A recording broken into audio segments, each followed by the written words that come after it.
Good afternoon everyone, my name is Diksha और आज हम क्लास 8.2 का क्वेश्चन नंबर 2 सॉल्व करेंगे।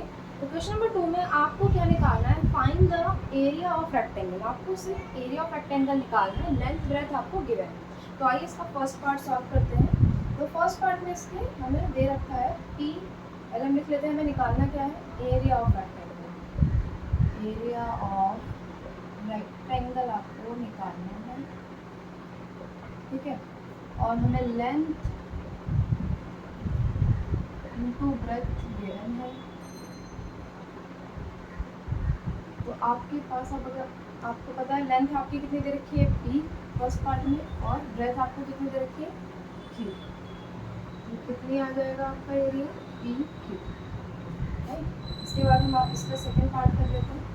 सेकेंड पार्ट ये रहा आपका, मैं यहाँ लिख लेती हूँ 10 mm, 5 mm। Area of rectangle again आपको निकालना है।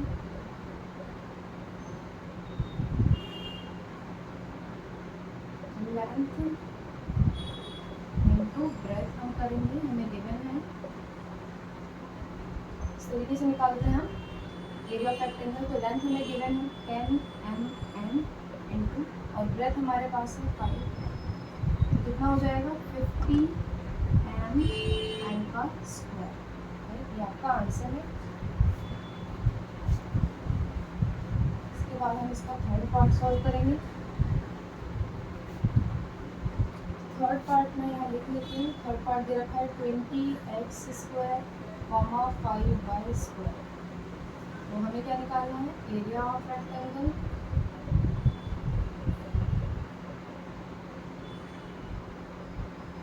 Is equals to length into breadth. Length आपको कितनी दे रखी है? 20x square into 5y square. कितना आ जाएगा? 100x square Y square. आपका आंसर है। इसके बाद इसका फोर्थ पार्ट हम कर लेते हैं। फोर्थ पार्ट हमें दे रखा है 4x 3x स्क्वायर। हमें क्या निकालना है? Area of rectangle. फॉर्मूला हम सभी जानते हैं क्या होता है। Length into breath.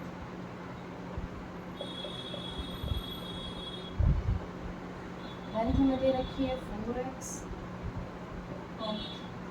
इंटू, और ब्रेथ आपको दे रखी है 3x स्क्वायर। 4 3 12 और x पावर। उसके बाद इसका फिफ्थ पार्ट भी हम लोग सॉल्व कर लेते हैं। फिफ्थ पार्ट ये देखिए दे रखा है आपको, तो मैं सीधा फॉर्मूला लिख लेती हूँ। Area of rectangle is equals to length into breadth. Length मुझे गिवन है 3 mm, और ब्रेथ मेरे पास है 4 mm। 3 4 12 m, और n है तो n का स्क्वायर 3। ये आपका आंसर।